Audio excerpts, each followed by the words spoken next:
నేటి సమాజంలో పెరుగుతున్న విడాకులు, లివింగ్ రిలేషన్‌షిప్, ఫ్యామిలీ సమస్యలను తగ్గించేందుకు లీగల్‌గా లేదా సోషల్‌గా ఏ మార్పులు అవసరమని మీరు భావిస్తున్నారు? సోషల్‌గా అంటే మన మీడియా నుంచి చూసి ప్రజలు ఏమి తీసుకుంటున్నారంటే సినిమాలే అవనండి, లేదా న్యూసే అవనండి. అవి చూపించినవన్నీ ఇలాగే మనం చేసేస్తే బావుంటుంది అని అనుకుంటారు. అది 3 అవర్స్‌లో కంప్లీట్ అయిపోతుంది. కానీ మన జీవితంలో అవేంటంటే ఒక లైఫ్ నాశనం అయిపోతుంది.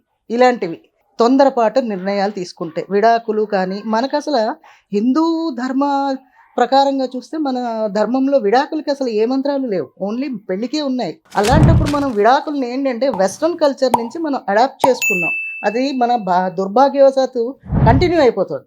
దాన్ని ఫుల్ స్టాప్ చేయకుండా దాన్ని ఇంకా మన వాళ్ళు ప్రోత్సహించి మాట్లాడితే చాలు, చిన్న చిన్న గొడవలైతే చాలు విడాకులు తీసుకుంటున్నారు. ఇలాంటివి కాకుండా పెళ్ళిళ్ళకి వెళ్ళకండి ముందు.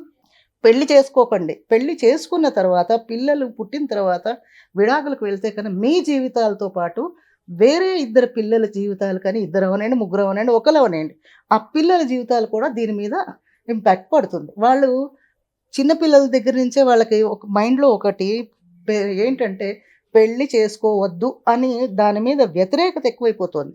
కానీ చేసుకుంటారు. దాన్ని సైడ్ ట్రాక్ పెట్టడానికి లివ్ ఇన్ రిలేషన్‌కి వెళ్ళిపోతున్నారు ఇప్పుడు యూత్. దీన్ని పెరగడానికి కారణం ఏంటంటే కొంతకి పెద్దవాళ్ళే కారణం. ఈ డైవర్సులు ఎక్కువైపోయి పెళ్ళిళ్ళు చేసుకుని, విడాకులు తీసుకుని ఈ గందరగోళం కన్నా లివింగ్ రిలేషన్‌లో ఉన్నాము అంటే మనం ఇష్టం వచ్చినట్టు ఉండొచ్చు కదా అని యూత్ అనుకుంటోంది. దానికి కారణం పెద్దవాళ్ళే. సో ఏంటంటే పెద్దవాళ్ళైనా, చిన్నవాళ్ళైనా వాళ్ళ పెద్దవాళ్ళు వీళ్ళకి చెప్పాలి ఏంటని? మన కల్చర్ ఇది కాదు. మన కల్చర్ ఏంటి? మన హిందూ సాంప్రదాయంలో ఏముంది? ఇండియాలోని ఫస్ట్ నుంచి మనకేమి విడాకులు అవి ఏం లేవు. పూర్వకాలం నుంచి ఎన్నో పెళ్ళిళ్ళు చేసేవారు. అందరూ కోర్ట్ ఎక్కలేదు. కోర్టు దాకా వెళ్ళలేదు. ఇంట్లోనే సమస్య పరిష్కరించుకునేవారు. సోషల్‌గా కానియండి, లేదా కుటుంబికంగా కానియండి కొన్ని కట్టుబాట్లున్నాయి. ఆ కుటుంబాల వాళ్ళు ఆ కట్టుబాట్లు ఫాలో అయ్యి ఇలాంటి వాటిని స్టాప్ చేస్తే మాక్సిమం విడాకులు అవ్వవు. విడాకులకి అసలు వెళ్ళనే వెళ్ళరు. యూత్ ఏదో కోపం మీద వస్తాయి, గొడవలొస్తాయి. వాటిని పెద్దవాళ్ళు సర్ది చెప్పకుండా దాంట్లో ఇంకొంచెం నెయ్యి అవి పోస్తే భగ్గుమని మండుతుంది. అలాంటప్పుడే ఇవి విడాకులకు దారి తీస్తాయి.